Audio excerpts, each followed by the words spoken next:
Let me welcome you all to this opening event of our center. I'm Ashutosh Varshney, Director of the Center for Contemporary South Asia, a new center at the Watson Institute, and professor in the Department of Political Science. This opening event of the academic year is actually a double celebration. It inaugurates our institutional life as a center, and the associate director of the center is here, Leela Gandhi, sitting there. Inaugurates our institutional life as a center, and to mark that moment, we have mobilized and are leaning on the innovative intellectual energy of our colleague Prerna Singh. Her new book, How Solidarity Works for Welfare, Subnationalism and Social Development in India, was published by Cambridge University Press a few months ago. The book's argument has attracted enormous professional attention, receiving 2 book awards and 3 awards for the article that was based on the book and that appeared in World Politics. I would not list all of these awards, but only note that they included 2 of the most coveted prizes in political science and 1 in sociology. From the American Political Science Association, APSA, Prerna received the Woodrow Wilson Foundation Prize for the best book of the year in all fields of the discipline. In all fields of the discipline. And the Gregory Lubert Prize for the best article in comparative politics for her World Politics paper. From American Sociology Association, ASA, she received the Barrington Moore Prize for the best book in comparative and historical sociology. To critically appraise the arguments and methods deployed in the book, we have assembled a team of distinguished scholars. 2 of them are South Asia specialists, Irfan Nuruddin and Sanjay Reddy, professors at Georgetown and the New School, respectively. 3 are comparativists who have either dealt with ethnic politics or nationalism or welfare provision in their own regions of specialization, or they have done so cross-regionally.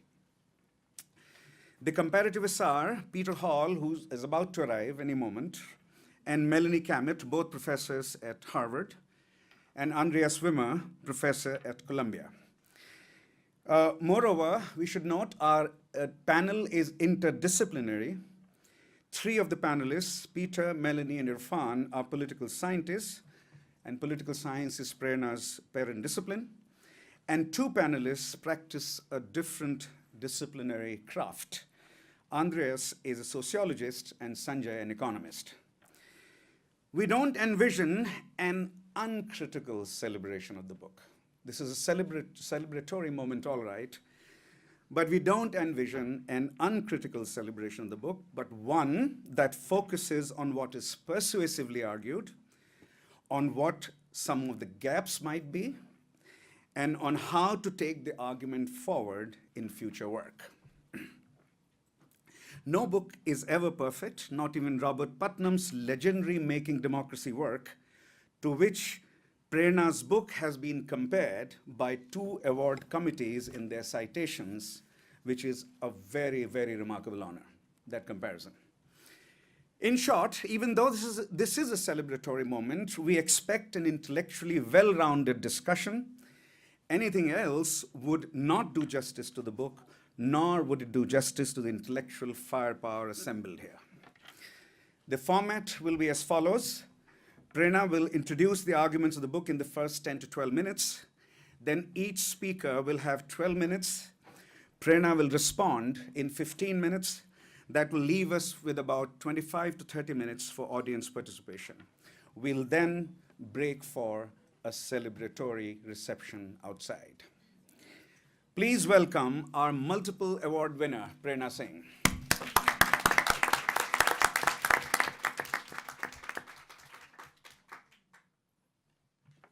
So thank you all sincerely for being here today.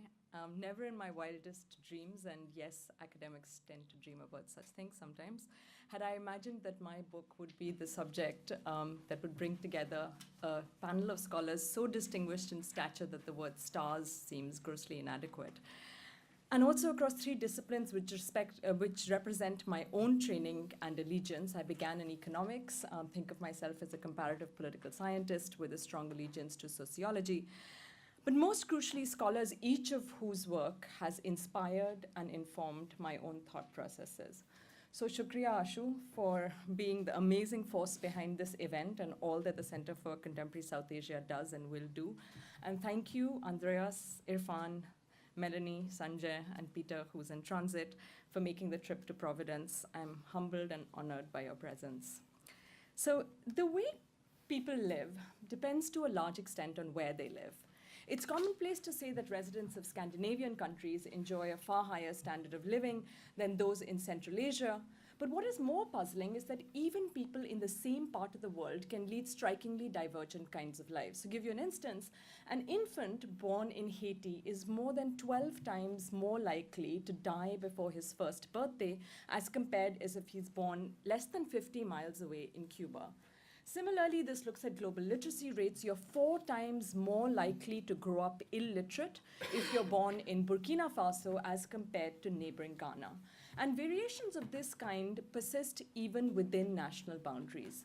So why do people in different parts of the world, in neighboring countries, even within the same country, experience such dramatic divergences in their levels of well-being? A large, developing, multi-ethnic federal democracy such as India provides a rich context for an analysis of this puzzle. So some states in India have attained levels of social development that are equivalent to those of middle-income industrialized countries. Other states have fared worse than the worst-performing countries in sub-Saharan Africa. So just to give you a sense of this, in the 1990s, if you were born in the state of Kerala in the south, which has a larger population than Canada, if you were a rural woman, for instance, you were expected to live on average 20 years more and be 3 times more likely to be able to read and write as compared to if you were born in the state of Uttar Pradesh, which is demographically larger than Russia. So why have Indian states, which are bound by the same legal, electoral, and financial systems, remained worlds apart in social development? This is the core empirical puzzle at the heart of the book. And the question of the determinants of social welfare has generated a long-standing and influential body of scholarship across the social sciences. And in some ways, I put forward a new and also somewhat controversial argument that puts the emphasis on something that hasn't been emphasized very much, which is a sense of shared solidarity. So the argument is that across Indian states, variations in the strength of subnational solidarity, or what I call subnationalism, influences state action, which is the key determinant of levels of social development. I also have a societal story, which I won't emphasize. So the argument, for reasons of time, the subnationalism argument builds on social identity theory in psychology, which basically the idea that when you move from a me to a we identity, your affect towards that group becomes more positive. There's an idea of a linked fate and of a prioritization of collective, not just individual interests, and a scholarship in liberal nationalism in political theory that makes an argument for the ethical obligations that stem from a shared identity. So the key mechanism is that a subnational solidarity pushes elites to prioritize social welfare, which is the key driver for differences in levels of social development. So the subnationalism argument pushes us away from some of the most established arguments about the determinants of social welfare. So arguments, for instance, that have emphasized that the level of wealth of a country is the key determinant of its level of social development, the nature and structure of state institutions, regime type, but also the level of decentralization or centralization, the presence of social democratic parties or class politics more broadly, the nature and structure of political competition, a version of which both Professors Kamat and Nuruddin on the panel have made, The idea that the emphasis should lie in levels of ethnic diversity, and finally, an argument about social capital and civil society associated both with Robert Putnam, but also, of course, with Professor Varshni.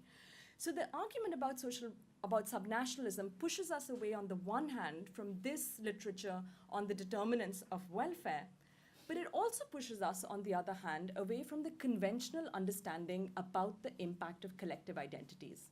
So in much of the scholarship, the dominant understanding of collective identities has been in a pejorative sense, as something with a destructive potential. Nationalism, for instance, is infamously associated with quite nasty tendencies like xenophobia or intolerance or violence.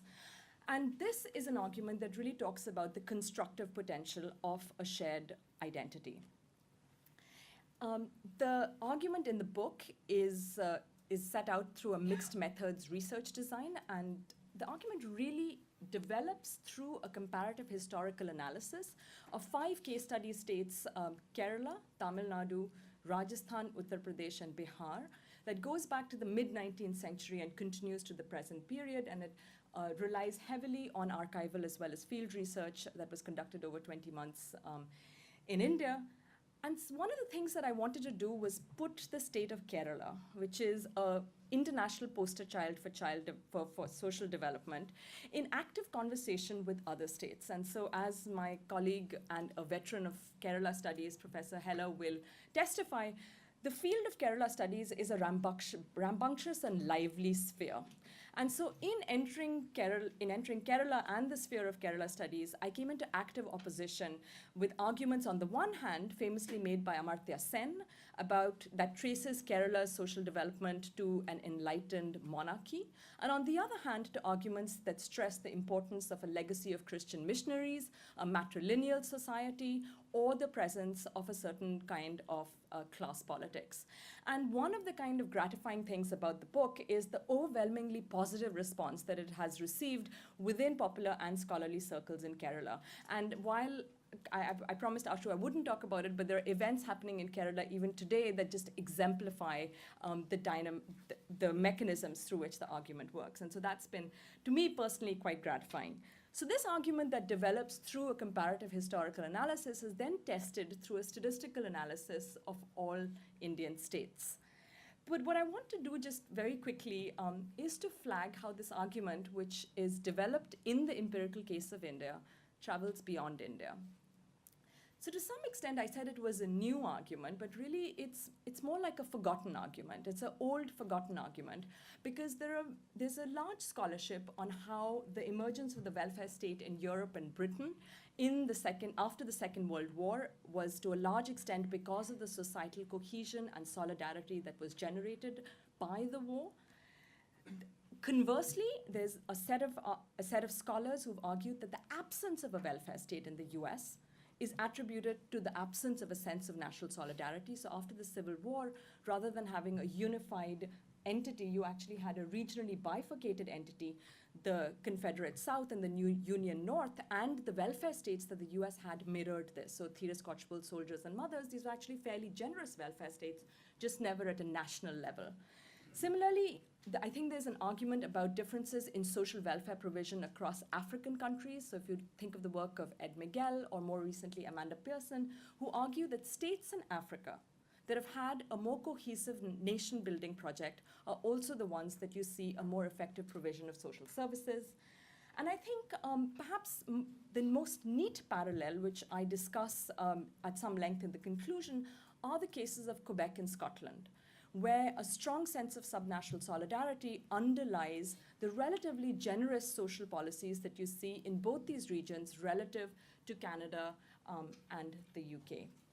So what I want to end with is really the policy implication, because in a world in which we often have a lot of hand-wringing, again, one of the upshots of the book and what was personally gratifying is that I think it opens up a relatively novel and underemphasized set of policy implications. The most clear message, if there is one from such a book, is that there should be an intersection between the locus of social policy and the locus of social solidarity. So what does this mean? There are debates ongoing about decentralization, and my argument would be that you can't actually make a decision about whether or not to decentralize, the decision really depends on what the locus of popular identification is. So the decision of whether to delegate power and to what unit that power should be decentralized is determined by a locus of popular identification. And also, I think it opens out into the realms of interventions that happen not just with literacy drives and vaccination campaigns, but interventions in the realms of culture, in the arts, in the sponsorship of state festivals, in the erection of certain statues, in the renaming of cities and roads, which are often seen as wasteful expenditure. I think the book makes a potential case for how cultural policy and policy in the arts can actually be an important driver for subnationalism, which downstream can then lead to social development. And I'll stop and open this up to this panel. So thank you. The panelists have been organized in the following manner. First, we'll have a comparativist speak to us, Andreas. Then we'll have a South Asianist. Then two comparativists, Peter Hall, who should be here any moment, and Melanie Kamet, and then Sanjay, a South Asianist. So this is the logic here. We start with Andreas. Thank you. Thank you, Ashu, for inviting me to this panel. It's great to be here. And thank you, Prerna, for writing such a wonderful book. We all have spent the last 1 or 2 days with it, so we are soaked with your thoughts and deeply impressed. And I thought while I was coming here that academia is a strange world. We are criticizing each other non-stop and constantly. The review process, the tenure review process, we're such a our whole personalities are kind of formed by that habitus of constant criticism and constant defense. And shouldn't there be a kind of a Saturnalian reversal of that? There should be an occasion where we just praise each other, shower of flowers upon you, and just leave it at that. Not the least because the book obviously is already written, and also because we need such a psychological refuge from the constant exposure to criticism. So I wrote this kind of comment, and then I reviewed it, and I somehow felt it's probably deeply unsatisfactory, and you probably will be bored by it because you've received all these prizes and so on. And so I thought I'd do something more in the traditional vein of, offering praise and then very subtle and gentle criticisms. But mostly I would like to continue in where you ended, in the question of how well your argument travels beyond India and beyond the specific focus that you have of looking at this question at the subnational level. What happens if we raise your argument to the country level, which is extraordinarily easy to do because all your theoretical tools basically are would apply equally to the national level. Okay, so let me start with two elements of mild criticism. It has to do with the mechanism of how actually sub-state nationalism translates into welfare provision. And so I was wondering, so your argument is really, as you explained, based on the power of identities to shape preferences and so on. And once an encompassing identity is shaped, then both political elites and the voting public at large, they start to care for the public good of the entire community and so on and so on. And then the policies follow from that.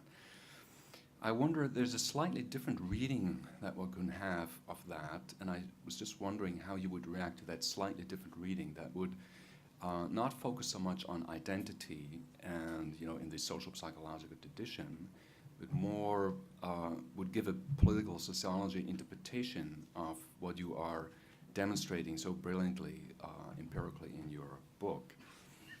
And this would go as follows. So at the center might be not so much identity, but the structure and the nature of political ties between elites and non-elites, as they're mediated through organizations, through associations, and so on. So it would be more kind of a Ashu Varshnai style of reading your empirical evidence, where these networks of political alliances and so on would matter greatly. So could it be that it's what really drives both the emergence of sub-state nationalisms on the one hand and these policies is that in the states, in Kerala and in Tamil Nadu, you have the establishment of an organizational political infrastructure, parties and so on, that links the population at large across ethnic and caste divides and so on to the emerging political elites, and that these political machines that emerged in these places for the reason that you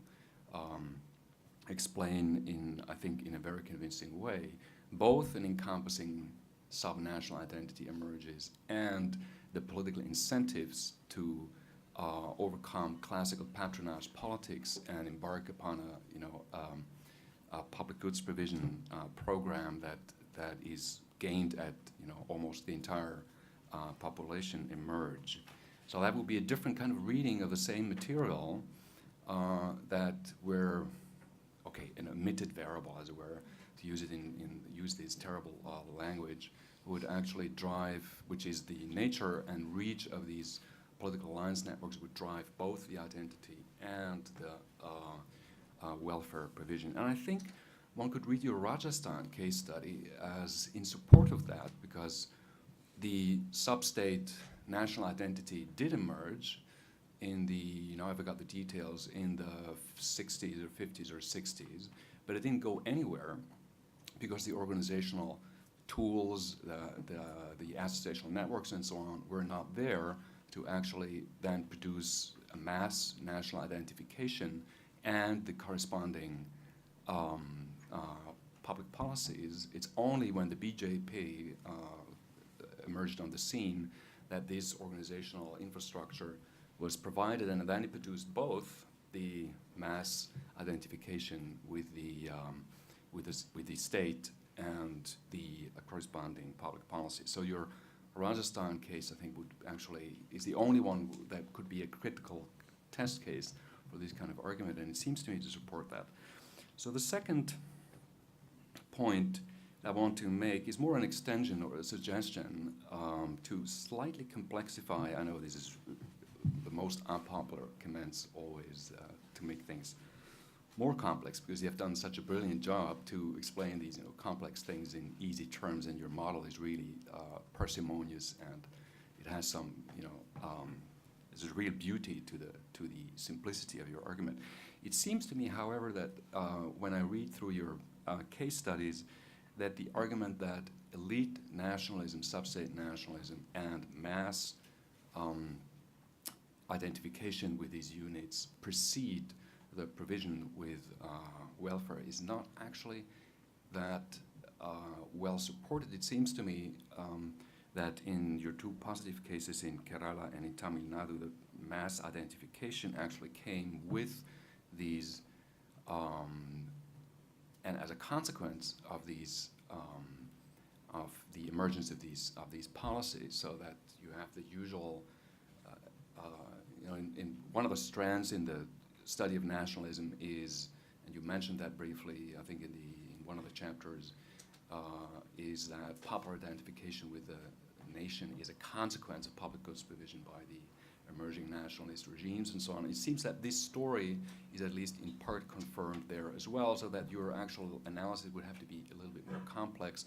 You would have to have a positive, you would have to admit that there's not a totally exogenous relationship between the emergence of nationalism and provision with public service, but there is a kind of a feedback loop back from provision with public goods to nationalism. Okay, I don't know, how much time do I have? So let me, let me make a suggestion of how to enlarge this study, or how to carry it into a more global comparative field. I think it would be wonderful if you could do that, if you could use this powerful argument that you have developed, and where you have such convincing evidence for the Indian case. You could take this and try to project it onto the global scene. And there's a couple of things that one could do. I mean, the first thing that you would have to do probably is to discuss alternative causal pathways to public goods provision. And it just seems to me that class-based collective identities, communism and so on. It was a hugely, just in terms of public goods provision, a hugely successful alternative way of how this can be done without really that much nationalism involved.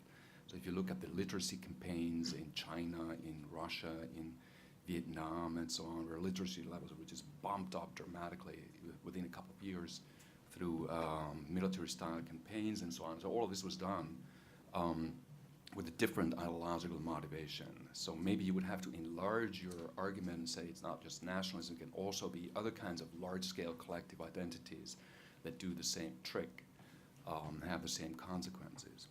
And then secondly, some observable implications for the country level that your argument would have. One is federal states should have more sub-state nationalism, because such states often emerge because they already exist, deep provincial identities and so on and so on. Or these deep provincial identities might be the consequence of federal arrangements. In any case, whatever the causal pathways are, federal states should be better on aggregate at providing public goods to the citizens than others. So that's an easy to test, actually globally test argument. A second, slightly different observable implication, if you extend your argument to the global level, would be that countries that have more nationalism, more national identification, should be those that also should have better public service provisions. So I did, just because I'm have become a horrible data positivist recently, I just thought, well, let me just do a quick and dirty check of these two hypotheses for you. So I recently assembled the data set on the basis of various surveys, Eurobarometer, Afrobarometer, all the barometers, World Value Survey, ISS, and so on. That has, all of these surveys ask one question: how proud are you of your country? That's a really stupid question, but it's asking 123 countries around the world, so that's pretty good. And so let's just take this, right, as a measurement of levels of national identification. And then I see whether that somehow is related to literacy rates or infant mortality. Both of your measurements of, and unfortunately it doesn't, there's nothing there. And I guess you must have already done that, otherwise there would be a chapter in your book. So I was wondering just what's going on there? Bad measurements, or one would have to do it differently? Would you have to modify your argument and say it's in certain phases of development, the early stages, that this nationalism, collective identity, triggers these kind of social policy, and then maybe the nationalism can then wither away later on, and there's a path dependency effect on service provision or something like that. But I think you would have to deal with that. And the same, if I do a preliminary test and look at federal states, there's all kinds of measurements of federalism and so on, and use the same two outcome measures, then unfortunately it's the same non-result.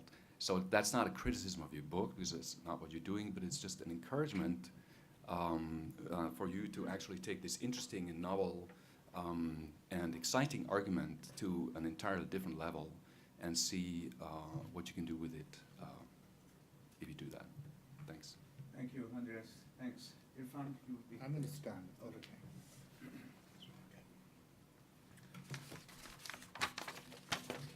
Well, thank you, Ashu, for this invitation. Thank you to the Center for Contemporary South Asia at Brown. Congratulations. As we try and build something similar at Georgetown, we look to Brown for inspiration that it can be done at such a high level. So thank you very much. My name is Irfan Nuruddin. I'm a professor at Georgetown University in the School of Foreign Service, and it's a real pleasure to be here.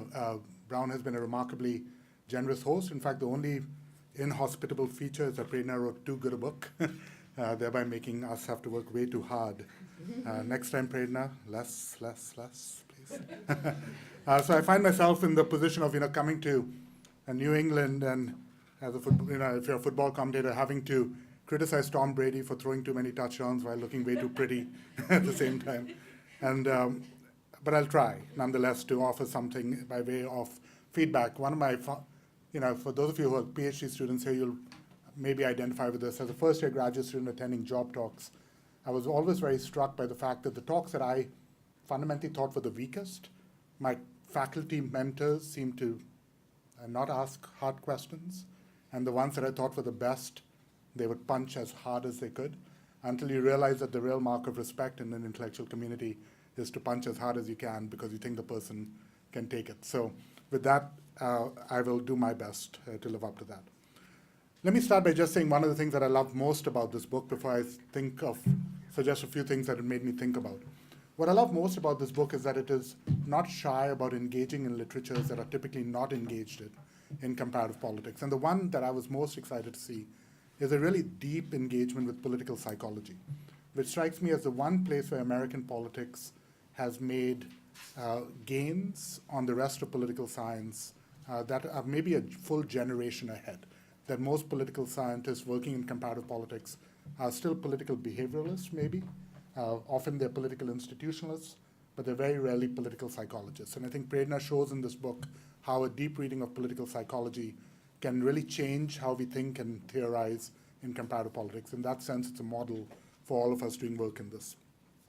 The particular object of the study, of course, is nationalism. And so this makes me think of another sort of recent memory. Ashu and I were sitting in Bombay in January at the Oberoi and looking out, for those of you who've been in Bombay, all the way in South Bombay, looking at that bay. And Ashu pointed out, he looks out the window and he says, soon there'll be a 250-foot statue of Shivaji, right, in the middle of that, right? If the ruling party, if the ruling elites get their way, they'll have this big old statue of Shivaji over there. And in that, they will further the sub-nationalism, I would argue, of the state of Maharashtra. Both our airports are now called named for Shivaji, a very confusing thing if you're trying to direct a taxi driver, I should add. The train station's named for him, the zoo is named for his mother, right? The museum is named for him, right? I mean, it's a deep sub-nationalism. And until now, I've been pretty ungrateful for all this renaming in the name of Shivaji, whereas Prerna suggests that maybe I should see the bright side of all of this. I have a hard time seeing the bright side of all of that, and here's why. For me, Prerna's book is overly defensive of the virtues of nationalism, right? And this is a very generous nationalism. It is a nationalism that is able to see within its borders a unifying framework, a reason for unity and for generosity, even to those who might not aspire to that same nationalism. And for me, this sits at odds with my reading of Maharashtra, at least as someone who is not, I guess, Maharashtrian. My father's from Lucknow, my mother's from Goa, my father's Muslim, my mother's Catholic, right? There was no part of Marathi nationalism that I particularly feel welcome in. And a move to moving schools, for instance, to Marathi medium, to actually beating up reporters who want to write in English, to criticizing authors who want to write in English, even if they're sitting in a city like Bombay, strikes me at odds with this sort of reading of sub-nationalism as being one in which you would invest in public goods that would benefit anyone living within your borders, even if they are not, in fact, part of your sub-nation, right? But the Shiv Sena, which is the flag bearer for Marathi nationalism in Maharashtra, doesn't pretend to want to do nice things for the Biharis and the UPites and others who they see as outsiders living within the state of Maharashtra. But what we have to believe, if we are to believe Prerna's argument, is that the subnational elites that are ruling would be willing to invest in public goods, even if those public goods benefit those who are not, in fact, part of their identity group. I'm not quite sure how to think about that. And again, so think of Gujarat, another state in which subnationalism is arguably quite high.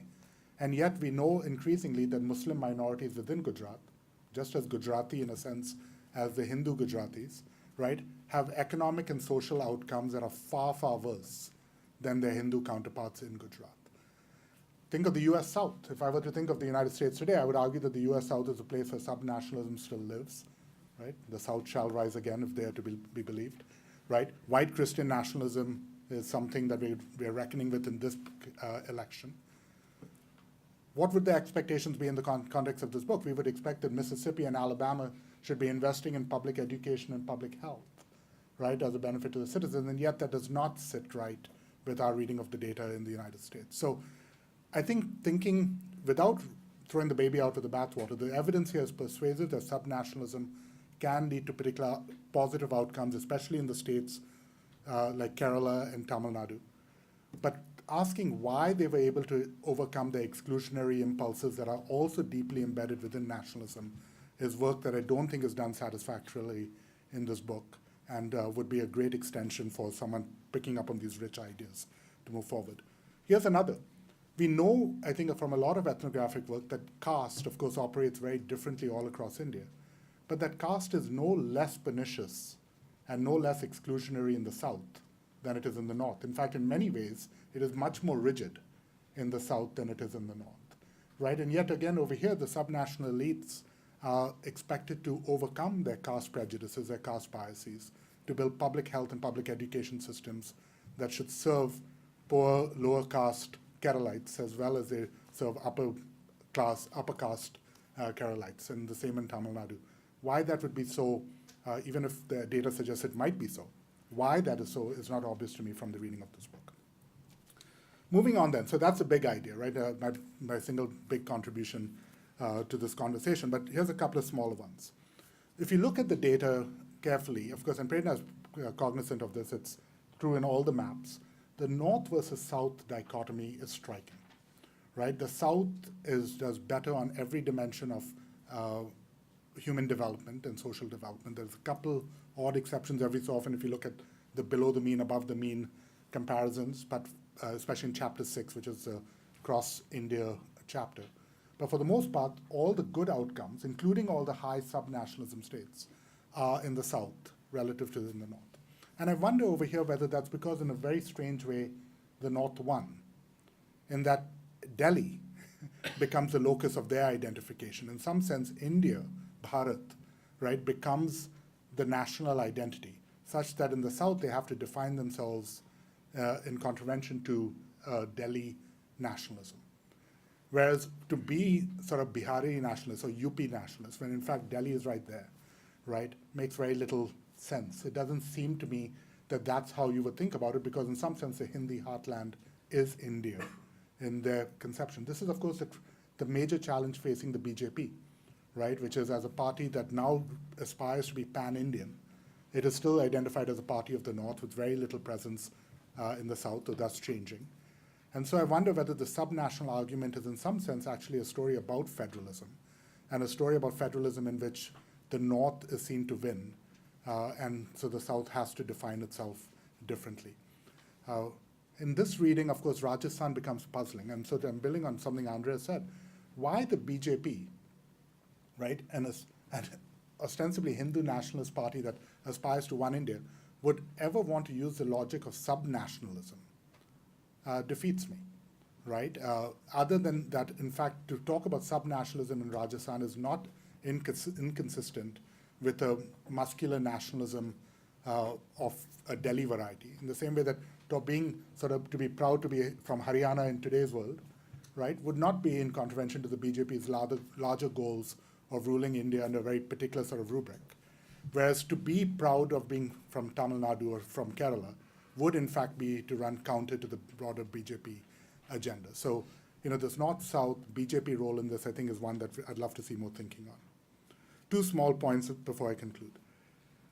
For a book that is very aggressively keen on building a top-down and a bottom-up understanding of how we think about the politics of welfare, I do think that if I were to offer one critique, it would be that it's not particularly institutional.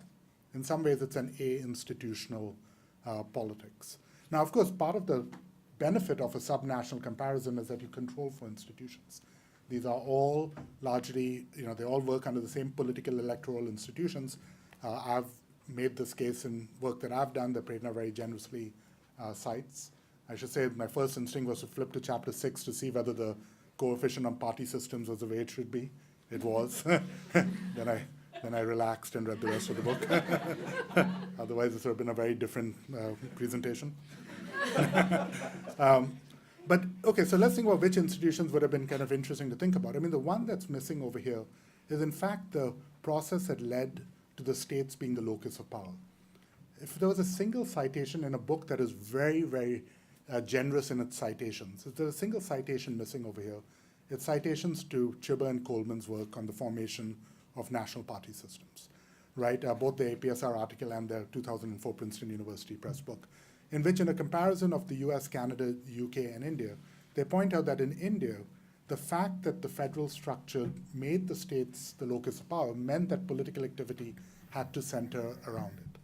Taken to its logical extension in the context of this book, that means that in fact the federal structure made subnationalism incentive compatible, as it were.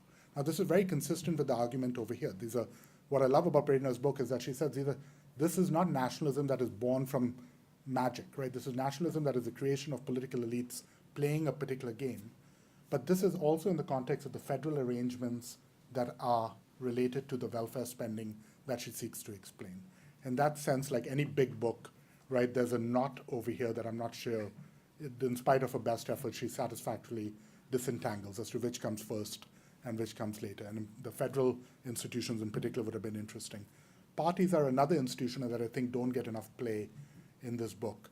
It strikes me that the subnational parties have a much easier time in some sense thinking about party unity and party discipline because they don't aspire to be national parties.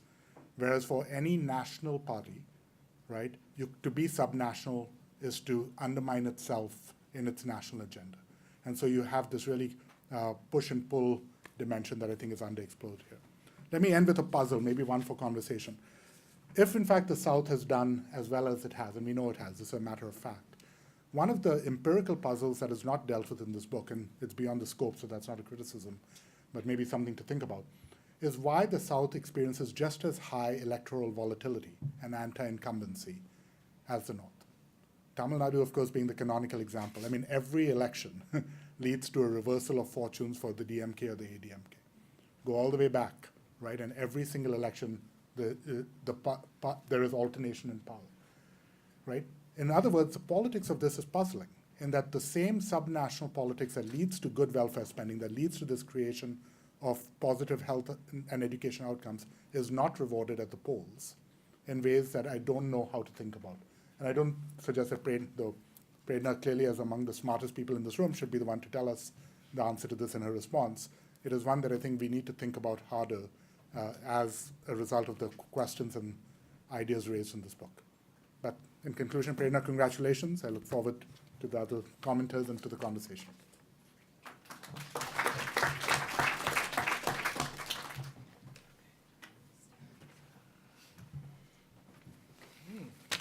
Well, I'm really delighted to be here. Thank you, Ashu, for including me in this esteemed panel. And congratulations on the center. And Prerna, this is the year of Prerna Singh, or maybe the decade or whatever. So I'm delighted to be part of this and really excited to celebrate all of your successes and to praise you endlessly.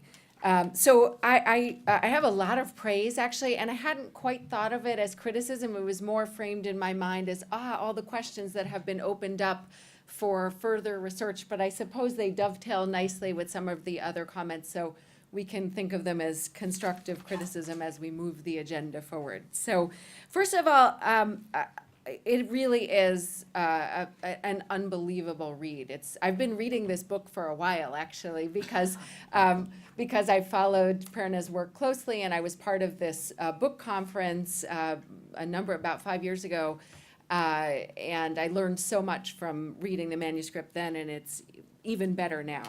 And the first thing I want to say, is that, of course, it's a fantastic argument. It's well delivered and so forth, but I also want to point to the beautiful use of mixed methods here.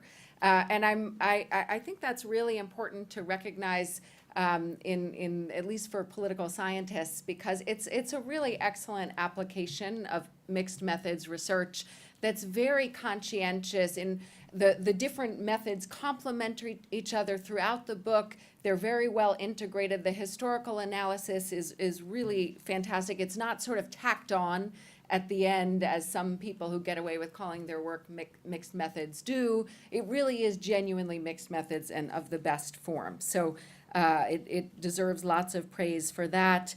And there's a number of, the book is very conscientious about anticipating and either refuting or qualifying alternative arguments.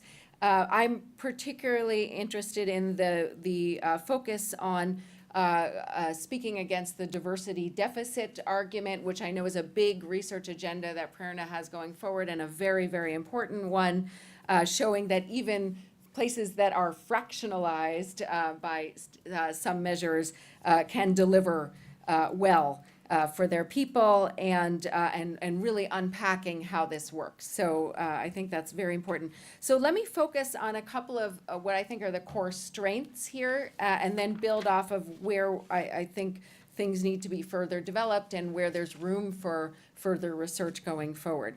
So first, as the title of the book says, there's a lot of focus on the how solidarity works for welfare. And I think that's really important, because we know already from existing literature that Prerna cites that there is already a sense that solidarity of some form facilitates better delivery of public goods or other good outcomes. That insight has already been made. I think the real contribution is pushing the mechanisms and the origins of of identities, of shared identities. So I this focus, I guess, a little bit more heavily on the elites is, lays out a number of mechanisms that I don't need to reiterate, that you can read about in the book, that are quite convincing. And then there's this bottom-up component that Irfan alluded to, that really builds on insights from social psychology, that I think is quite valuable, especially the, what's the term, emotional arousal, these kinds of arguments. And I think that opens up a really exciting research agenda that could be one area where this is pushed further, and some of the observable implications of the argument could be developed further. And I think actually Prerna's already started to do this in a recent article, and others are going in this direction as well. So as I was reading this, I was thinking, in some ways I'm inspired, in some ways I'm really depressed. I work on the Middle East and North Africa. This is a place with very politicized identities. I don't think I need to tell you this. If you open the newspaper on a daily basis, or, I guess we don't open newspapers anymore, if you look at the headlines on your tablet.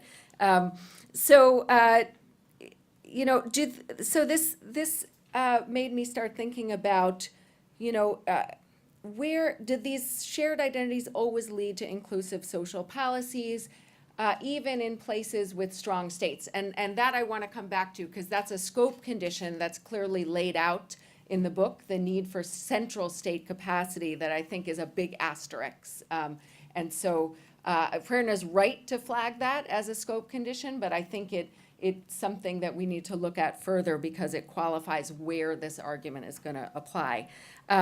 So let's bracket the issue of state capacity, but also let's say we have a shared identity. Let's say we have amenable central state capacity. Are these shared subnational identities, even if they're not religious or ethnic, okay, so the better kind of shared identity that's bridging, right? Is it always going to lead to this kind of shared sense of community that promotes redistribution? I think others have made this point already, but I wonder whether there's something about the nature of those identities. I don't know if it's an ideological argument or what it might be, but if there's something about the nature, the content of the identity that's being advanced that promotes this. And so I remember way back when Daniel Zimblad at our conference said, well, what about Texas? I think the comment today was, what, Mississippi? Or so I wonder whether, I haven't looked at the data, but my gut feeling is that Texans feel really Texan. And so do those Texans want to share with each other? I don't know. Or is the ideology around this more about pulling yourself up by the bootstraps? So are there different conditions under which shared subnational identities get channeled in one direction versus another? I think that's an interesting question. And you've shown me convincingly that this can be the case, for sure. So this also makes me think about contextual factors. Recently, I was on a roundtable on a World Bank report that's called Making Politics Work for Development. So the World Bank has discovered politics, and And that's great. I think that's really great. But it was a really fascinating panel to be on because it raised 1,001 questions about what kind of politics, where, under what conditions, all this kind of stuff. And as Prerna notes, I mean, you actually have some nice footnotes in there to all the literature or much of the literature that's cited in this very World Bank report. The evidence is mixed about when social services are delivered effectively and the role of social accountability and so forth. And so this made me wonder whether there's something about specific places that make the delivery of services or the identity more likely to emerge effectively. Is it the emotional arousal that activates this, or is there only some places where this is more likely to occur? I think this dovetails nicely with Andreas's comment about certain features of civil society organizations or the sort of nature of politics. So I know I only have a couple minutes left, but I think there's also some interesting implications for policy making, and this is where I started, taking these arguments and thinking, well, if we're looking at these horrible places in the world where people are killing each other in the name of religion or ethnicity right now, we know they haven't always been doing that. There's something about politics that have politicized these identities. What lessons can we draw from this book to maybe suggest ways forward? And so the bad news that I took away from reading the book based on that scope condition is it seems that you need some state capacity for all of this to work. And so that points us to this, sort of elusive quest, maybe not elusive, but this, age-old quest for where do capable states come from. And I think that's a complementary research agenda here that needs to be attended to. And it seems that the subnational identities, these bridging subnational identities, work best when they are in a regulated framework like that. So even if you get the identity, they have to play out in a particular institutional context.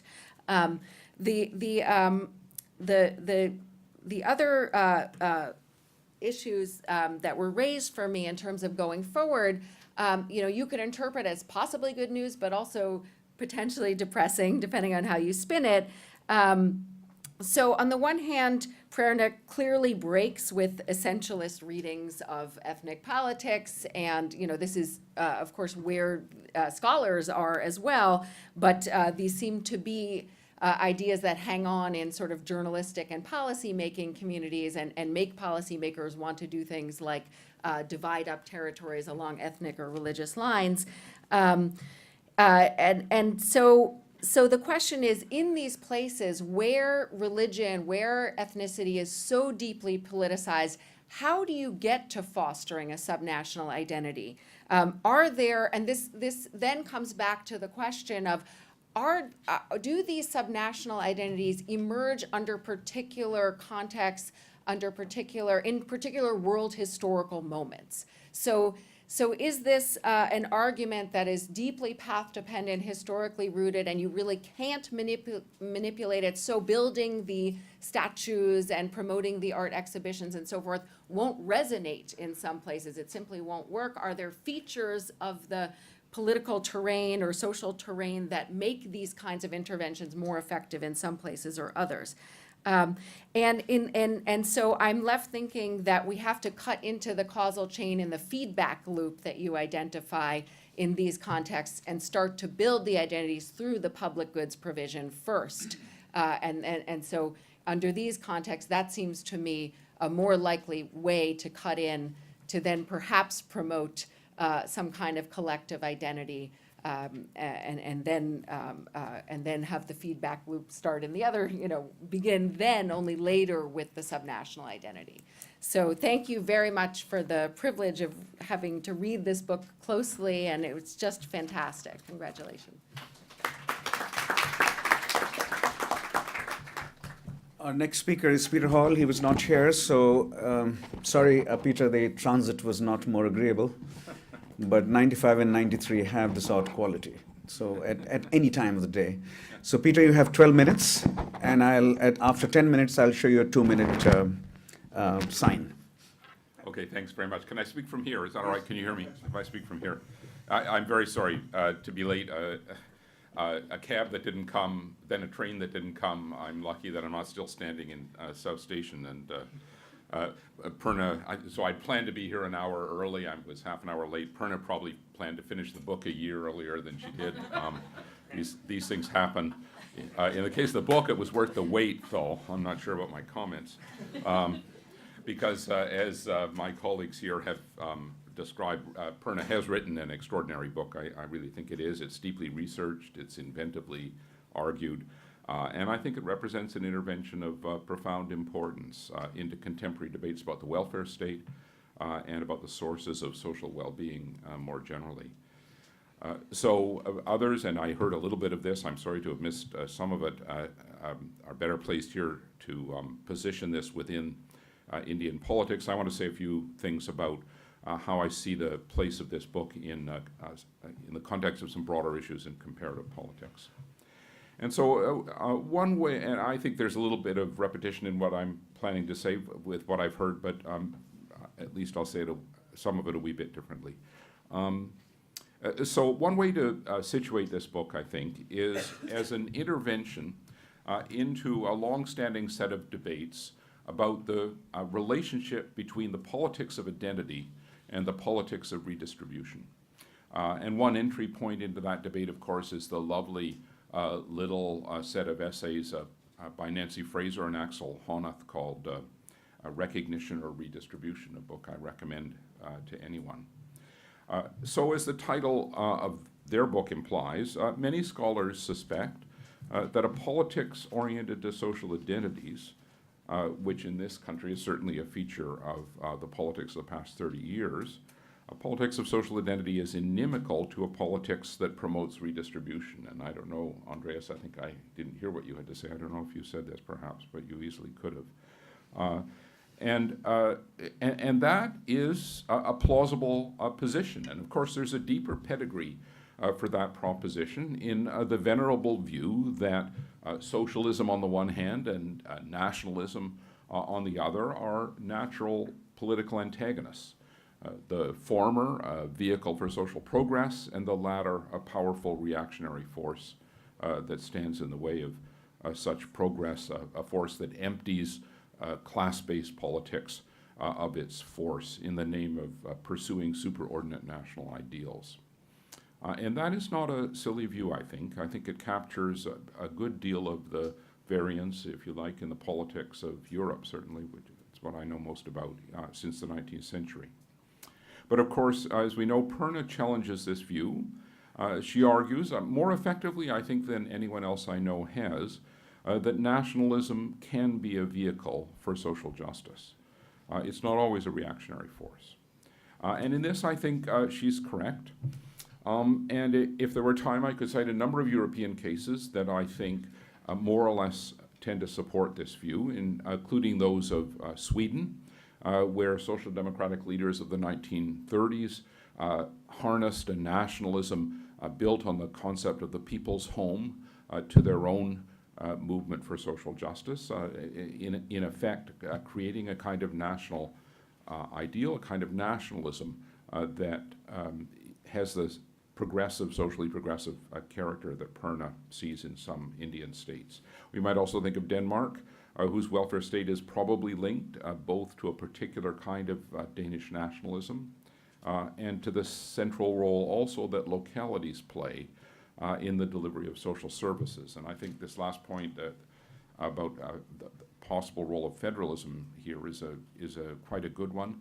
I was reminded reading the book again of Jeremy Verwoerde, who is at Dartmouth, has written an MIT dissertation called The Politics of Proximity, in which he adduces quite a bit of evidence to show that, contrary to some conventional views, when jurisdiction over social spending is decentralized to the local level, spending tends to become more generous rather than less generous. And I think Purna has a logic that might help to explain that. So solidarity matters, and nationalism or subnationalism can be a vehicle for forging solidarity. But is nationalism always solidaristic? And is it sufficiently solidaristic? And of course, those are questions that have been asked by the panelists. I think they're the questions this book raises. And in her very sophisticated account, Purna raises these issues as well. But not surprisingly, the book doesn't really entirely resolve them. And I think in that respect, it opens up, as others have said, an important research agenda. So at the heart of that agenda is the question, as I see it, under what conditions is nationalism a force for enhancing social well-being, and under what conditions might it be an impediment to that end? And for the sake of provocation, let me close by pointing to three features of the argument that I think might provide a starting point for this discussion. These overlap, but not completely, with what has been said before. First, one of the clear implications of the book is that social progressives who hope to substitute for nationalism a kind of cosmopolitanism, akin maybe to the constitutional patriotism that Habermas talks about and urges on the Europeans. Those who hope that dedication to human rights and cosmopolitan ideals will be the vehicle for social progress. The book tends to suggest that's wrong, in my view. At a minimum, it doesn't say that, but at a minimum, it suggests that those aspirations, those who have those aspirations, are pushing in the wrong direction. And I regret that, but I think Purna is probably right about that. I could say more if there's time and discussion. So instead of thinking about nationalism as a reactionary force, I think progressives have to figure out how to harness it to their purposes, and we learned something about how to do that in this book. I think it actually says a good deal about that. And I know that this must be a correct point, because even Larry Summers has recently called for what he calls a prudent nationalism. And I think that that in the face of the contemporary revolt against globalization that many of us see in politics around the Western world. Those are dangerous words, but they're words that intersect with this book in a sense. But will a progressive social action fit into this harness? And this is my second point. Can nationalism really be harnessed to that end? Well, Purna quotes Sam Huntington in the book, who says, and these are his words, we know who we are only when we know who we are not, and often only when we know whom we are against. But while acknowledging this point, on my reading at least, Purna dismisses this weighty comment rather lightly. And I think it's important that where subnationalism developed in India, it was developed by parties and groups that were challenging dominant political elites. In other words, it was part and parcel of a social conflict. It was part and parcel of a politics of friends and enemies. It wasn't kumbaya. We're all in it together. Even beneficent subnationalism was built on a politics of friends and enemies. And I think one might say the same of the socially progressive nationalism that Purna finds and cites in Quebec, where I was born, or in Scotland, where my wife was born. In each of these cases, there were and are clear-cut enemies against whom these subnationalisms are pitched. And against which they rose. And in the case of Quebec, at least, one of the side effects of this has been a far from progressive attitude toward the migrants who seek to enter that society. And I fear that the same might also be said of Denmark in similar terms. In short, I think we can't embrace subnationalism as a progressive force until we come to grips with what is indeed its dark side, as others have said. And then finally, although Purna knows a lot more about this than I do, and so do a number of other people in this room, I want to take issue with some passages in the conclusion, which suggest that analyses that acknowledge the importance of subnationalism stand in contradistinction to rationalist approaches in politics. So there's a kind of anti-rationalist turn in the conclusion, and far be it from me to think that's terrible thing. To some extent, I think that her arguments do challenge and modify rationalist views. I'm partly on her side here. But in those passages, on my reading at least, she suggests that the political elites who fashioned these subnationalisms, and that's a crucial thing, these subnationalisms are political constructions, and I would want to emphasize that, in part to answer this question about when can nationalism be useful and when not, well, this is a nationalism harnessed to movements for social justice. And on my reading of European history, that's where a good deal of a positive solidarity comes from. It doesn't come from nationalism per se of one sort or another, ethnic or civic or otherwise.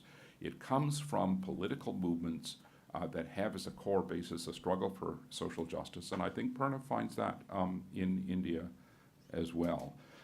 But the political elites who fashioned these subnationalisms, she argues, if I'm reading this right, in the conclusion, did so largely for affective motives, that is, because of the other regarding motives that subnationalism can intensify. And to my mind, that bit, just a little bit, is at odds with the earlier narrative accounts in the book, in which insurgent political leaders are said to promote subnationalism as a vehicle for their side in these conflicts with dominant political elites. So I find the latter a convincing account that shows that politicians can often promote progressive policies out of a certain sense of electoral and other self-interest. So I'm more than willing to see social solidarity as a basis for popular support for progressive social policies. I think it is. I think this book makes that argument more effectively than any other. But I would be reluctant to explain the actions of politicians entirely or even largely in those other regarding terms.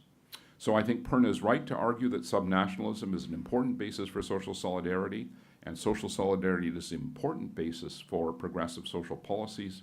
But let's not forget how prominently those familiar features of politics, intense political conflict, and the play of self-interest nonetheless reveal themselves in the processes of this book.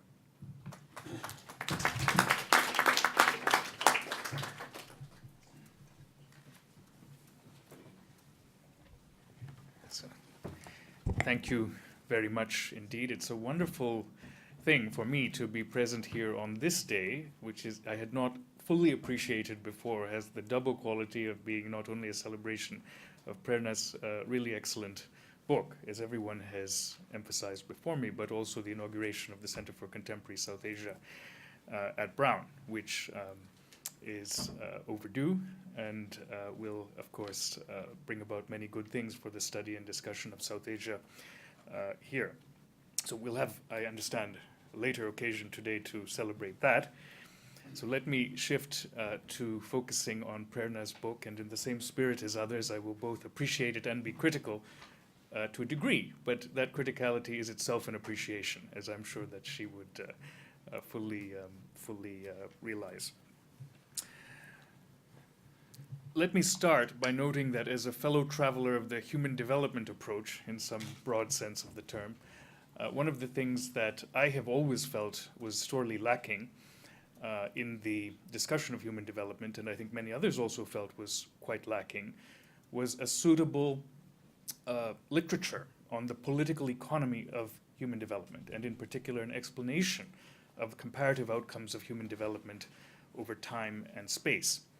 The discovery of explanatory outliers, or rather outliers that demand explanation, which Jean Drèze and Amartya Sen, among others, have drawn our attention to, is after all only a beginning. The real task is to explain how and why it is that cases or countries or states come to be outliers, or indeed why the regression line of which they are outliers is constituted in the particular way it is. And this is quintessentially a problem in political economy and in institutional analysis. It could never have been, never was, a problem simply in economics, much as some people tried to approach it in that way. And so perhaps it's not surprising that we did not have adequate illumination of the issues involved until such a literature has begun to emerge quite recently, And I would say that Prerna's book is absolutely important landmark in that emergence. Now, like others, I would like to very much appreciate and acknowledge Prerna's use of mixed methods of different kinds in a truly synthetic and integrative way, which constitutes, to my mind, a kind of transdisciplinarity. It represents the introduction into political science of diverse and free use within a disciplinary context of diverse methods which and forms of insight which have their origins elsewhere, whether it is econometric analysis of a certain sort or the psychology of identity. And this is right, because Prerna's allegiance is to understanding, not to a specific interpretation of the axioms of her discipline or the boundaries within which she is meant to remain, but toward understanding the problem at hand. And in this respect, I think she's really traveled the royal road that any social scientist, quote unquote, scientist, ought to do. And she is scientific as much as anyone, I think, has been within this domain. Let me now raise some substantive issues. Peter Hall has already pointed to the question of the role of rationality. I would put the problem a little bit differently, as I think she does herself at points in the book. She refers to the role of instrumental and non-instrumental reasons, explicitly citing Weber in this regard. And I think that her book and her argument is a very good illustration of the way in which instrumental and non-instrumental factors in politics and in society, motivational factors, are very important to understand many phenomena. But I would suggest that, and here I'm perhaps in sympathy with some of the other commentators, much as there is a need to correct the scales by giving greater attention to the non-instrumental, there is also a need to give an appropriate place to the instrumental in the account. And I will say something more about this momentarily. Let me, by way of approaching that further comment, make a remark about methodology, about which Prerna is extremely aware, I would say much more than most social scientists. The methodological self-scrutiny is woven through the book. But I would like to ask, does she really provide an explanation of the outcome that she proposes to explain? What is an explanation, after all? This is a rather deep question. The difficulty that I see substantively in her case is that the idea of we-ness, that we must, as a community, provide for certain needs that exist within our community, based upon a suitably extensive and extended understanding of who we are, could not straightforwardly provide the explanation for the outcome that is of concern, insofar as it is the very idiom of mobilizational activity in a collective context, to use a language of we-ness. Let me give you a specific example to make this problem a little bit concrete from Dresden-Sen. They point out that the biggest extensions in life expectancy in the UK and also in other countries were realized during the World Wars. And the reason for this is that the collective mobilization that took place, respectively, during the First and Second World Wars made possible the articulation of a concept of the we, which was not previously possible in politics, and the implementation of certain institutional reforms, in particular in the health sector, that brought about tremendous improvements in a very short period of time. So the idea of the we is something that comes about as a result of collective mobilization, as much as it is the cause of the outcomes of that collective mobilization. It's part and parcel of that process. So I'm not sure how to think about this, or whether one can think entirely favorably about the idea that the we comes first, and it constitutes a prime mover or an explanation. Let me make this further concrete by introducing the idea of cumulative causation. It seems to me that on Prerna's own account, in many of the cases which she delves into deeply in her book, and other Indian cases that she doesn't delve into deeply, perhaps as well, there is a kind of cumulative causation at work. We certainly know this from the history of European countries, of the United States, and many other instances around the world, that public schooling, for instance, provides the crucial substrate within which the idea of we-ness emerges. In this very institution, Oded Galor, an economist, has spent a great number of years referring to the role of human capital in a process of cumulative causation, facilitating potentially human capital acquisition and accumulation in a process of cumulative causation, bringing about potentially unlimited growth, or so he argues. So the process of cumulative causation can take place both with respect to identitarian and economic or other causal factors. Let me point to some interesting cases that Prerna does not discuss as deeply as she could, perhaps from India, that draw attention to these concerns.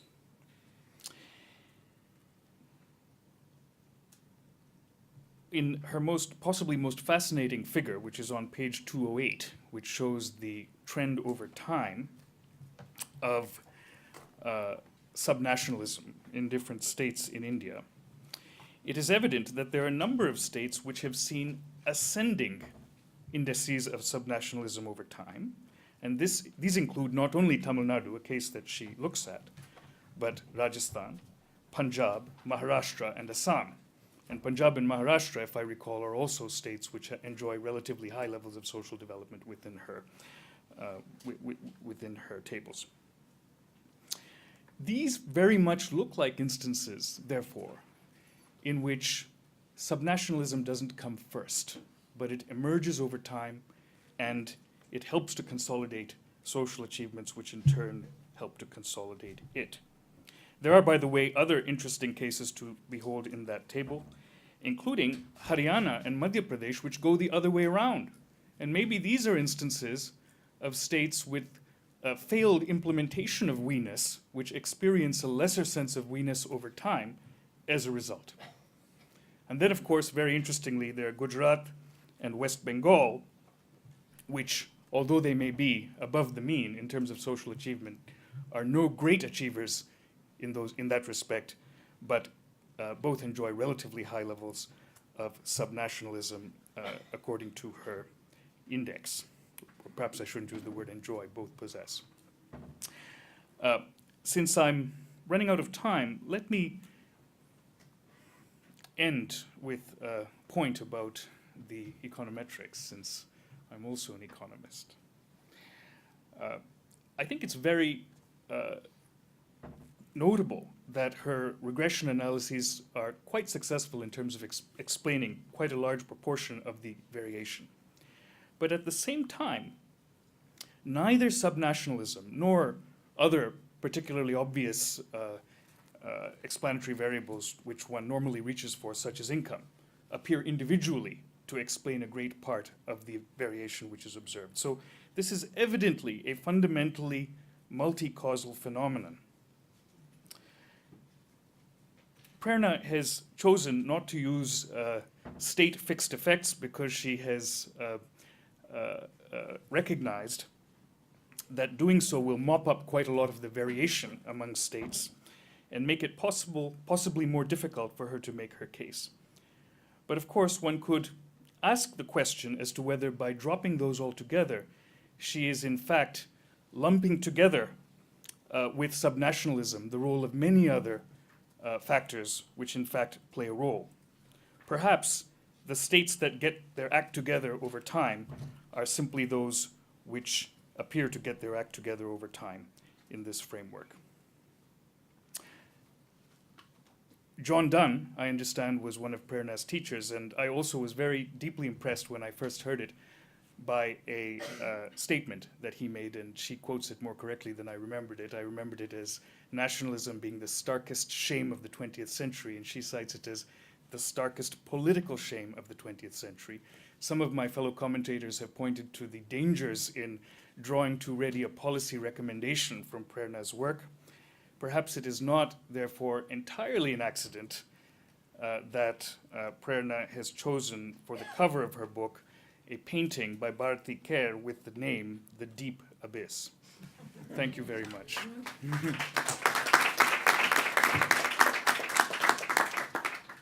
I'm not going to try to summarize the various comments made here. I'll simply invite Prerna to pick and choose which comments she wishes to respond to, which she wishes to club together, which she wishes to counter-critique. Yeah? I'll give you 20 minutes. How's that? Just shut me up at some point in time. Just say stop. So, I began by saying how this was wildest of dreams. I mean, the wild part of it is now going to begin. But thank you so much, really, all of you, for your deep engagement and your thoughtful reading of the book. And Peter Hall, what I love about him is that he also doesn't hesitate to say things as they stand. It's true, this book could have been written a little bit sooner. But I think to some extent, it really, what it is right now, and obviously it's by no means at all, as has been clearly indicated, flawless. But I do think that at least some of what it has been able to achieve, just in terms of the argument being recognized, is because these very people at the table, but also so many people beyond this room have really engaged with this argument in a way that actually has given me kind of solace in the argument about a certain kind of solidarity. And so I begin the acknowledgements of the book by saying that the writing of this book is really a testament to its central argument. And I think a kind of embeddedness in solidaristic scholarly communities, which, while being critical, have also retained some of the kind of joyfulness that I was grateful that Andreas began his comments with, both in this room, but also in other scholarly institutions and in India. So with that, what I'll try to do is just start with, I think, two of the main comments that I saw kind of almost coming through almost all the presentations, and then dealing with some of the comments individually. So, and in a way, kind of Sanjay led me to it with John Donne's comment. So I entered this. So John Donne had famously said that nationalism is the starkest political shame of the 20th century. And so much of, I think, there's this, much of what I was reacting to was that dominant understanding of nationalism. However, is subnationalism always a motor for social development? When is it, and when is it not?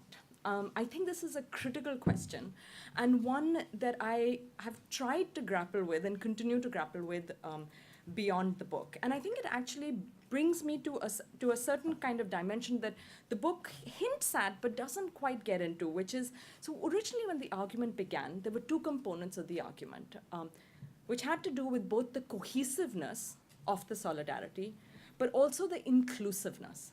So if you think of it as a 2x2, it's not just the strength of attachment within the boundaries, it's also how those boundaries are drawn.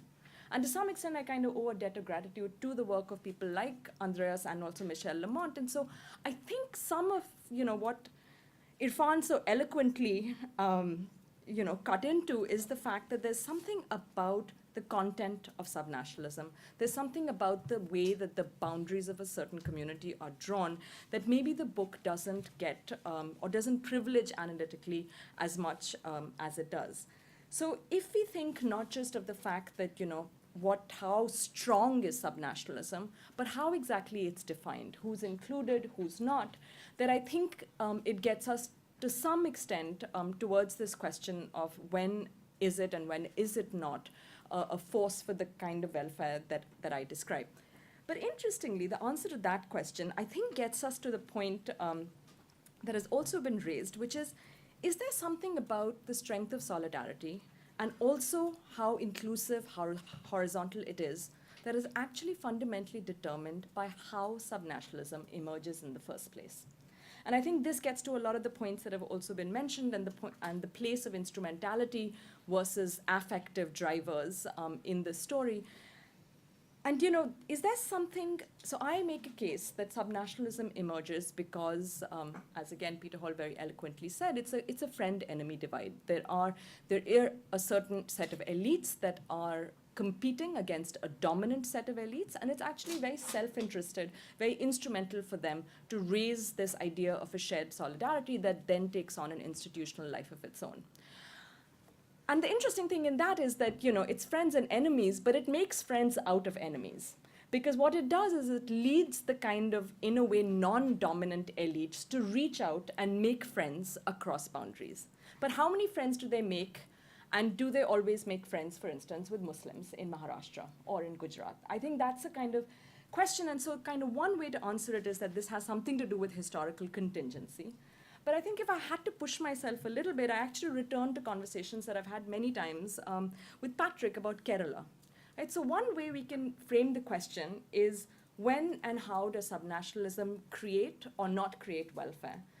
Another way to frame that question is when are social democratic parties or when are political movements able to create a politics of welfare and when are they not? Because those are related questions. So is there a way in which the construction of a subnational solidarity in Kerala, it emerged from this friend-enemy distinction, but the fact that it also allowed a creation of a certain kind of class politics, does that also kind of, you know, become an explanation for another factor that, for a question that I've always in turn asked someone who's asked me this question about Kerala, that, you know, how do we not know that it was a kind of social democratic politics that led to it in Kerala? And I always respond, well, but why not in West Bengal, which is a state in India that's had a longer history of communist governments, right? And there's something there about the fact that this Communist Party in Kerala, when it first contested elections in the 1950s, its manifesto said, vote for a party that will take care of the Malayali nation. There was no mention of the word communism or social democraticness anywhere in that manifesto until page 9. So the question really becomes, is there something about a kind of certain political mobilization, a certain kind of political movement that is part and parcel of the way that subnationalism emerges that then leads us to answer this question of when it leads to social welfare and when doesn't it? And what I want to say is that I'm actually kind of, you know, the way that if this was a job talk, I'd give you a far more polished answer. But given that this is a very different kind of occasion in which I do think, hopefully there's a space for saying that I'm not entirely sure, because the historical material in these states points you in both different directions. Another one of those questions that I always ask myself is, well, if it was caste mobilization, if there was something about the horizontalness of the political sphere that maybe didn't happen in Maharashtra, despite the best efforts of people like Phule and Ambedkar, then why is it that anti-caste movements in some states in India have led to a very solidaristic politics, while in other states they've been very divisive? So why in UP do you kind of, you know, have a really divisive politics across caste and not the emergence of any kind of UP identity?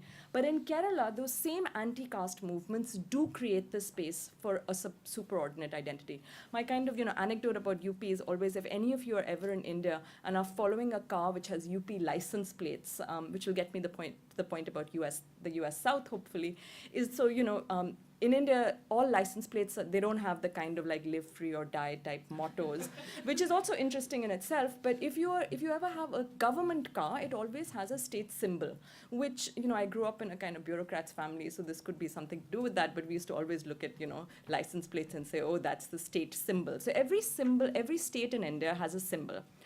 The state symbol for UP is so large that you can barely read the numbers.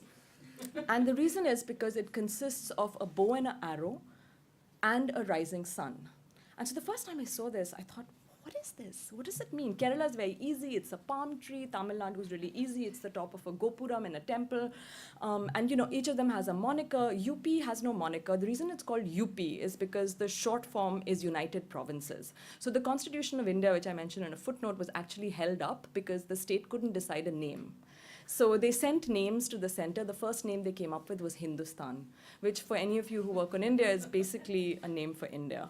They then came up with Bharat, Then they came up with Aryavrat, the land of the Aryans. This is 1947. Then they came up with Ram Rajya, the land of Ram. And at this point in time, Nehru was like, shut up, literally. He was just like, you used to be called United Provinces, you are UP, so you just become Uttar Pradesh. Uttar Pradesh is just a geographic appellation. It just means the northern provinces. And to me, it's really interesting that other states that are named like that, for instance, Madhya Pradesh, the central provinces, there's something about them. UP doesn't have an adjective. Jairam Ramesh has a really nice article in Seminar in which he says, who are we? I'm from UP, what do I say? I can't say I'm Rajasthani or I'm Malayali or I'm Tamil or I'm Marathi. At least that, and so this gets to me this point about, the centrality of a certain kind of linguistic identity. So is there something about the building blocks of subnationalism? How it emerges, what is, whether it's a kind of common linguistic identity or whether that linguistic identity also includes within it certain religious or caste groups, which is what happens in Kerala and in Tamil Nadu, though to a lesser extent. So what I want to kind of make the general case is that this kind of 2 by 2, I kind of really emphasize the cohesiveness. But there is another axis, which is the inclusiveness. And I think that there's something about where subnationalism comes from that I argue determines the cohesiveness, but maybe also explains the kind of x-axis, which is inclusiveness. Ashu, how long do I have? Sorry, I don't even know how long. We were hoping to have Q&A for 20 minutes. Have I already spoken for 20? No, don't worry. Okay. You take 2-3 minutes more. Okay, so this question again, I think, which is a really important one, what comes first, right? So is it subnationalism that leads to social development or social development that leads to subnationalism? Andreas began it, Melanie picked up on it, and I think it's an important one. I also have something to say about the US South, but maybe I'll try to mention that towards the end.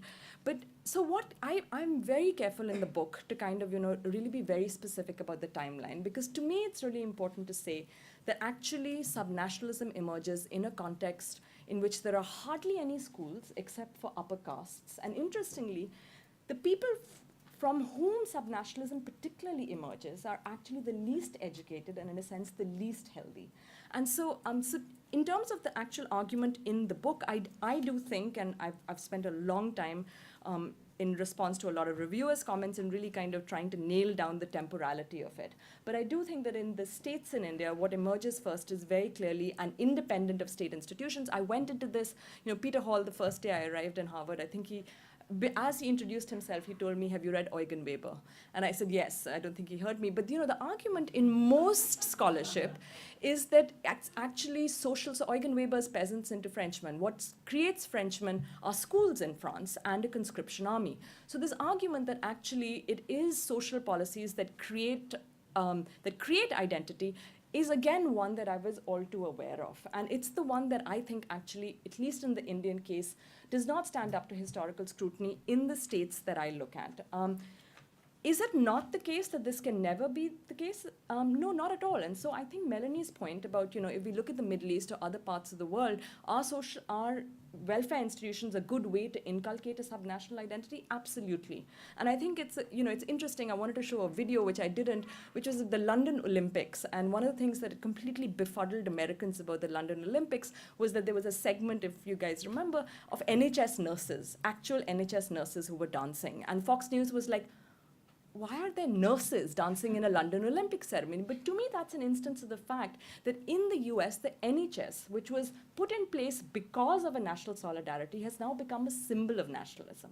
So that in an Olympic ceremony, and the link between sports and nationalism has been well made, you actually want to emphasize your NHS because that's become a symbol of nationalism. So, in Kerala, the debate that Patrick and I keep having is this, not a debate so much as we keep looking at these various websites that talk about it. The national hero of Kerala is also their more egalitarian king, Mahabali, right? They've actually called their public distribution stores Mahabali stores. So again, this gets to something about the kind of politics of naming. But I think in this particular case, it is the case that subnationalism precedes social policy. But can institutions of social policy become themselves indicators of nationalism? Absolutely, and to me, that's kind of just down the line from the argument. I should have a lot more to say, but I have to shut up. Let's see. Okay, no, I Okay, 2 more No, minutes. no, it's okay. I'll hopefully, we'll come back to You, it. you have to say something about the American South. That might be very interesting. Yes. So Give all, any the Ashu chooses what I want to say. This is it. No, so I mean, Things we say about things we don't study are always interesting, right? so in the US South, there's a very interesting book by someone, again, I always think of myself as the recoverer of forgotten arguments. There's someone called Daniel Al-Azhar, who has written a book about political cultures in the US, which, so there's something about race, and it's absolutely true that the more racially divided states of the US are empirically the states that have had far more inclusive welfare policies.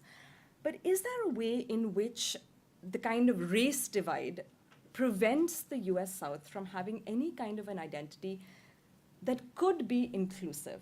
I don't know, I throw that out as a provocative question, and just to say that I had a senior thesis student at Harvard who once said, look, I don't think a Texan identity is actually that exclusive.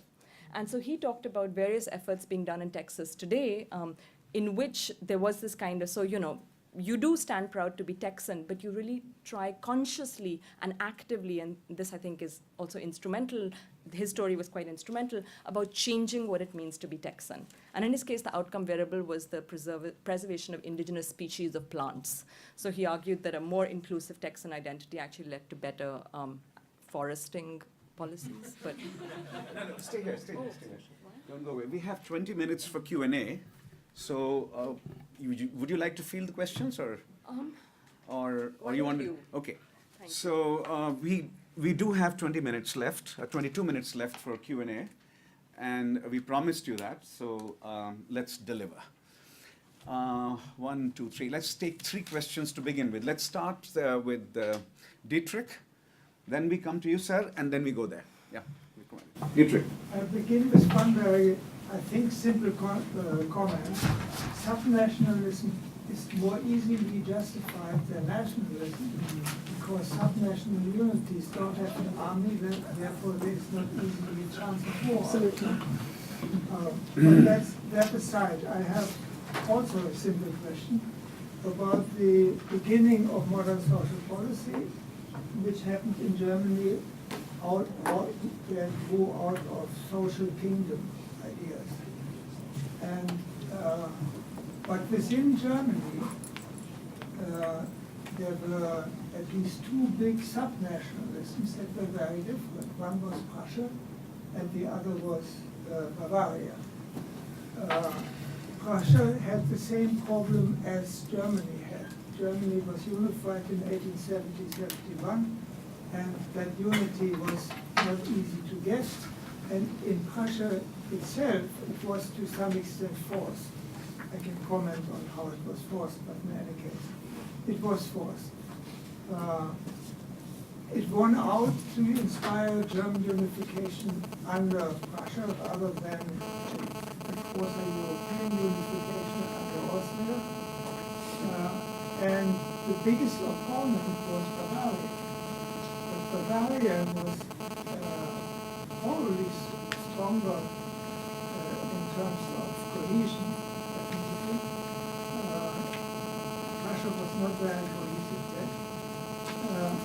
But Bavaria lagged behind in social policy. And Prussia used social policy as an instrument to bring a union together that wasn't particularly willing.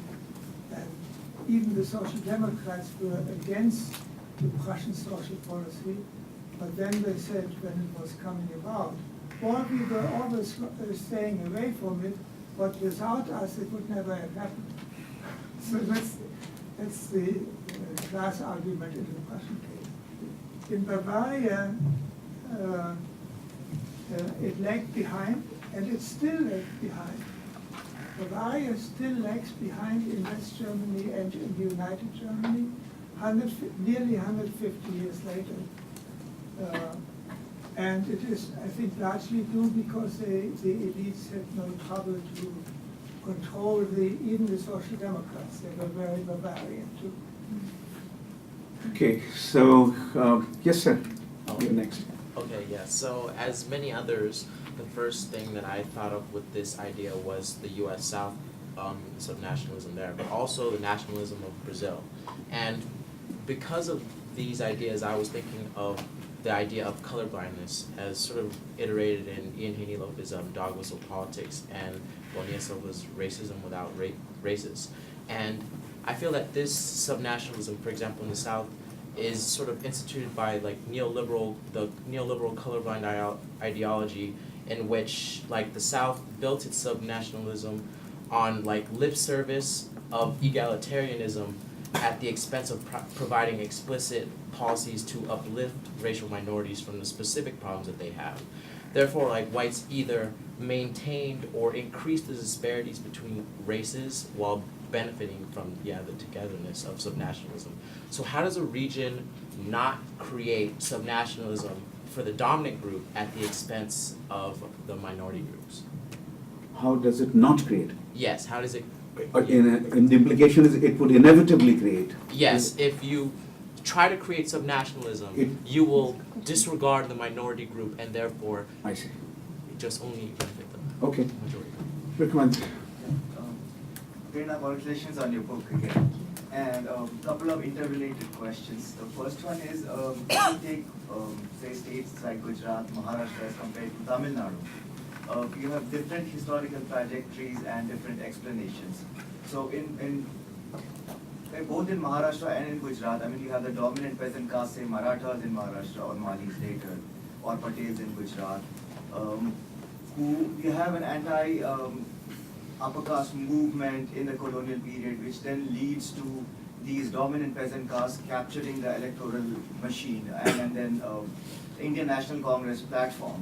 And they use that and a certain idea, what Peter Hall was talking, the politics of social justice, to actually build in institutional structures such as roads, education institutions, and so on and so forth through the 50s, 60s, 70s, 80s, and even early 90s, when, say, the dominant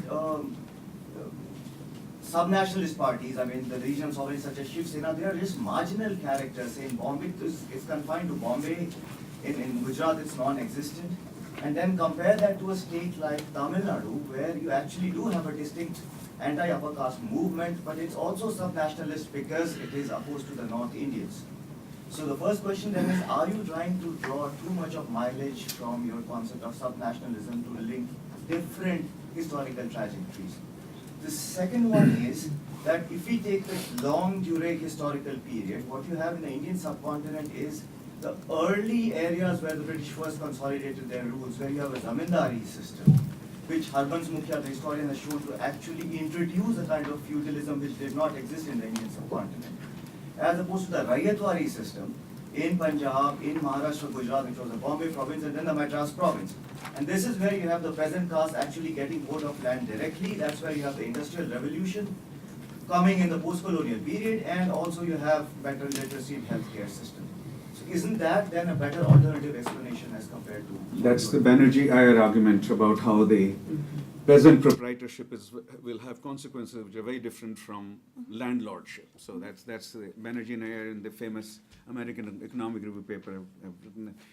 Nick wants to say something as well. Nick? It's not related, I mean, Yeah. I just want to get on your list. You want to get on my list. Okay, about these three first. Sure. So, you know, as always, I've learned from reading and hearing Dietrich so much. So all I'll say is, you know, I agree with you about the scope condition of Subnationalism Act, and I talk about this in the book. You know, it's a more beneficial condition than nationalism, both because it doesn't have an army, but also because it has national oversight. So that if there are kind of egregious persecution of minorities, one would hope that the center can step in to a subnation in a way that international norms are not quite as binding as for sovereign states. So this point about when do you have subnationalism that isn't just a reflection of a dominant ideology, I think is a very good one, and I think gets us back to the kinds of discussions we were having about how do you create not just a strong subnational solidarity, but also an inclusive one. And I think what I try to stress in the book is the historical contingency of how certain political elites instrumentally need to take others on board. And so you kind of, you know, you reach out to a larger group of people because it is in your political interest to do so. But I think, and this maybe gets to Vikram's point a little, is that I do try to make a distinction, perhaps not as well as I should have, between elite subnationalism and mass subnationalism. And this gets to Andreas's point a little bit about, you know, I was laughing because one of my self-critiques is maybe I am Putnam without even realizing it. So, in the kind of comparisons to Putnam, one of the things is, how do you kind of have a bridging subnationalism? A bridging subnationalism that includes ethnic groups, but also the fact that how do you get that elite subnationalism to reach the masses. And in that, I think Andreas's point about the importance of associational networks and organizations is quite important. And that's very Putnam-esque as well. And so, maybe a kind of possible critique of the book is that it's too Putnam without my acknowledging it. But there is a way, I think, that, both there's an instrumental reason there for the kind of inclusion of other identities in the Indian case, but there's also a political mobilization story. And so, how do I have a kind of general prescription for how subnationalism can become more inclusive? I do have certain insights from the Indian case that I think can inform that. But to the general answer of can this happen, I would say absolutely yes. To some extent, because I fundamentally want to emphasize the constructed nature of this. Kerala wasn't born with a strong subnationalism. They chose which figures to recover. Right? So in Bombay, they want to put up Shivaji. And so in India, there's always this controversy about Mayawati installing statues of herself and of Ambedkar. And my point is, I don't have a problem with her installing statues. I have a problem with who she decides to venerate, right? And so I think, I don't have a problem. I have a problem with Shivaji. But do I, but maybe Shivaji is reconstructed in a way that he needn't be the Shivaji who he is now. And so yeah, all of it... Can I say something very quickly about so I deliberately choose states, Vikram, that are both princely states and directly controlled states. So their analysis is at the district level, but among the well-performing states are Kerala, which is a princely state, and Tamil Nadu, which is directly controlled. And among the not-so-good performing states are Rajasthan, which is a princely state, and Uttar Pradesh, which is directly controlled. So the idea is that you kind of have one of each in both the positive and the negative cases. But if I can just say for a second this point about, am I deriving too much leverage out of subnationalism? Is this just anti-Delhi sentiment? The one thing, and this kind of, came up, I think it's a good question. The only two things I'll say in response: not all southern states have developed a strong subnational solidarity.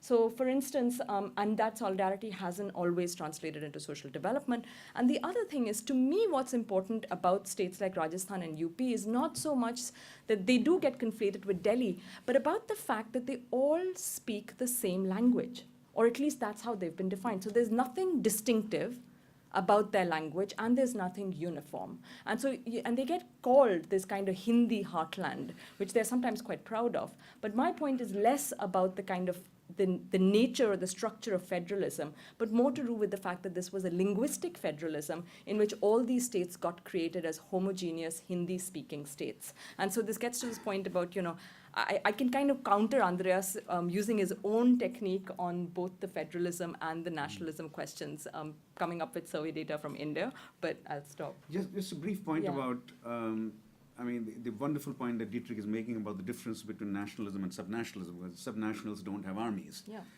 Which was not true in Yugoslavia, former Yugoslavia, but anyway, that's one, among the very few exceptions.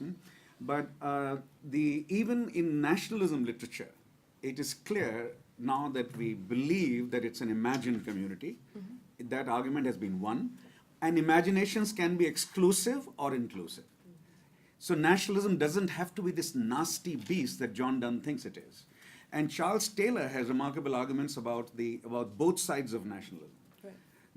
The good and elevating side, and the exclusive and nasty and hateful side. Mm-hmm. So it's a question of what kind of imagination is what kind of community is imagined, as opposed to only one kind of imagination supported by nationalism. But let's go to Nick now, and may I also invite Margaret at some point, who's a distinguished scholar of welfare states, to say some, if she wishes to. Nick first.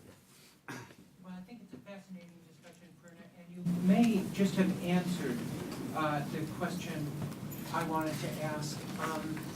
You've addressed many of the questions that the panelists asked about the relationship between your primary explanatory schema based on subnational identity and organizational or policy variables. Which came first and how do they relate?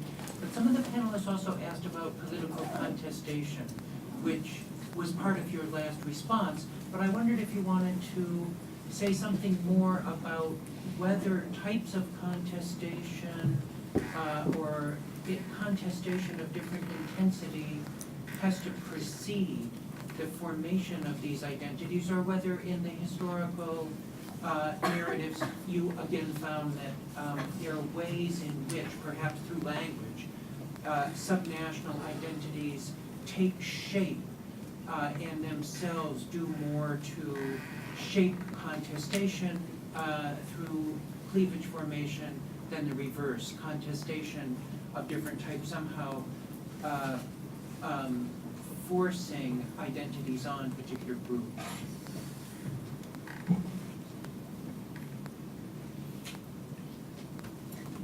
Margaret.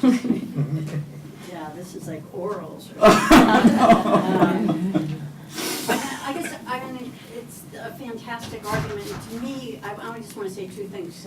Basically, I've been thinking about the South the whole time because I've been working on the U.S. But I just want to say, to me, this evokes these arguments about how war creates states and how the ways that social solidarities are created, and looking at the British welfare state as a creation of World War II, it resonates very strongly with that kind of argument to me. But if I could say something about the American South, I've been just thinking about it. It partially comes from your comment about it's this Christian southern part of the country. I think the identity of the South is a religious identity, and it's a Christian identity, and that is a racially separate identity. And it is an identity that wants to provide social goods through voluntary means, not through the state, and that it doesn't want the state because it has different, it's a whole different rationale for redistribution. So I have found this incredibly stimulating to listen to, and I plan to bring it to a paper I'm writing. So thank you. Leela. Prerna, congratulations and thank you for being the occasion for this extraordinary gathering. Just a quick question. In the discussion, and this is probably my ignorance, it seemed to me what I was hearing was the ways in which subnationalism was being treated as a sort of proxy for nationalism, you know, as a smaller form. I mean, more or less the same, give or take an army. But in a humanistic sense, I mean, sub is loaded with possibilities. How far does your understanding of subnationalism speak to that which simply falls beneath the nation, which is a broken version of it? How small can a subnational community be? Can two refugees make a subnation, or say a queer community, or XYZ? I mean, that the variations on the subnational seem dizzying, vertiginous, and I'm sure you've thought about this. So. Yeah. Okay. So this last point, I'll start with Leela's point. It's a very good question. You know, Lloyd and Sue Rudolph, who sadly passed away both earlier this year, used to always tell me, you know, either you just call it nationalism or just call it regionalism. What is this sub-nationalism? And they always used to say it's a very Indian tendency to kind of, you know, come up with some slightly more bureaucratic sounding, like broken version or something. But I stuck with it. But this, you know, the heart of the argument, I think, is about community. And so, you know, to what constitutes a community? And I think, you know, the boundaries of how and where that's drawn, I think are quite fluid. And so when I think of the argument, I think of it as traveling, you know, it gets called a proper noun like nationalism. For me, subnationalism is solidarity in the book at the level of the Indian state. But then when I talk about the implications, I say, look, there's no reason why we couldn't imagine that this would not work, for instance, at a village level, or at the level of a community that's defined perhaps even below or above that. So the kind of, the most central insight is one about a kind of identification with a community, which, and this gets me to the point is, you know, Peter Hall is this amazing thing of getting inside your head and saying something that's been knocking around, but you haven't been able to get it to exit your mouth. I think it's against cosmopolitanism. So it's basically community, but it's to me, the argument really is against cosmopolitanism. The literature on cosmopolitanism has been kind of bothering me for a little bit for a while, and I haven't quite really ever been able to be sure why it is, and now I kind of understand it a little bit. So to me, it's a community that perhaps necessarily requires a certain bit of inward and backward looking. You look at how you define yourself, and you find a way to justify that by recovering a certain history or a certain symbolism. But cosmopolitanism is not where this argument, I think, would lead you. And so that's perhaps a kind of helpful way to me to think about it. This point about political contestation, I think, again, to me, it's not so much the intensity, Nick, as how the boundaries get drawn. And so, again, just very quickly, in northern India, people who speak Hindi and Urdu are mutually comprehensible to each other. And yet, these are now considered as distinct languages. But they're considered distinct languages because they have distinct scripts. In the mid-19th century in Uttar Pradesh, these were not distinct languages. Persian was the script, and everyone spoke a common language called Hindustani.